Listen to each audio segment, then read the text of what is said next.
Pessoal, hoje nós vamos abordar o cálculo das médias e do desvio padrão, que é a incerteza do tipo estatística.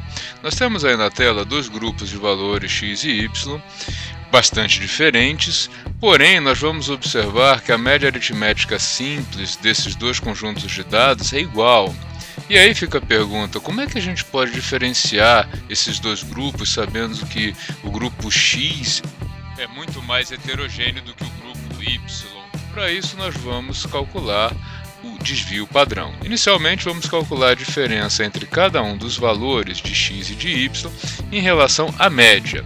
Portanto, ali 10 menos 20, 20 menos 20, 30 menos 20 e a mesma coisa para o y. Depois, nós vamos calcular os quadrados desses valores.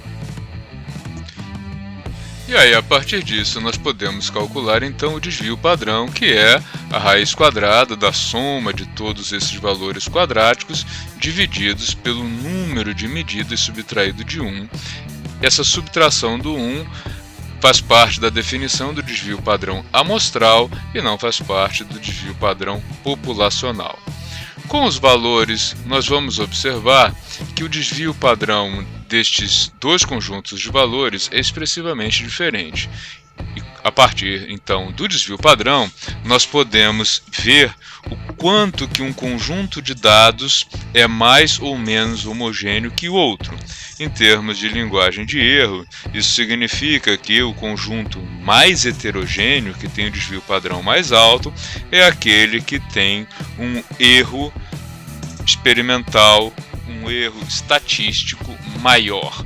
E isso nos permite analisar grupos maiores de valores quando não é possível ter uma ideia a partir da olhada visual dos dados.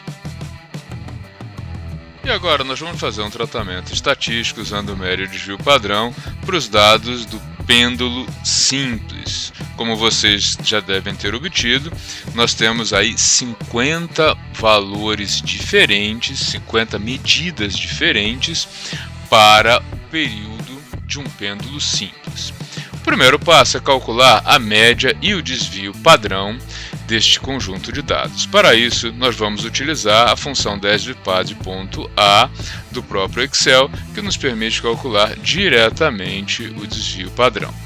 Na sequência, nós vamos organizar os dados obtidos em uma tabela de frequências, ou seja, uma tabela onde eu coloco apenas os valores diferentes, né? Nós temos aí os valores 1,53 a 1,57 e nós vamos colocar do lado direito dessa tabela quantas vezes esses valores foram repetidos no conjunto. Ou seja, quantas vezes o valor 1,53 foi medido no experimento? 5 vezes. E assim por diante até o 1,57 que foi medido uma única vez. Isso é o que nós chamamos de tabela de frequências. A partir da tabela de frequências, nós vamos calcular os chamados intervalos gaussianos de 1, 2 e 3 sigmas, fazendo sempre média menos desvio padrão, ou seja, 1 sigma é média menos 1 sigma, média mais 1 sigma. O 2 sigma é média menos 2 sigmas até média mais 2 sigmas. E a mesma coisa para o intervalo 3 sigmas. A partir da tabela, nós vamos ver quantos dos 50 valores pertencem a cada um desses intervalos.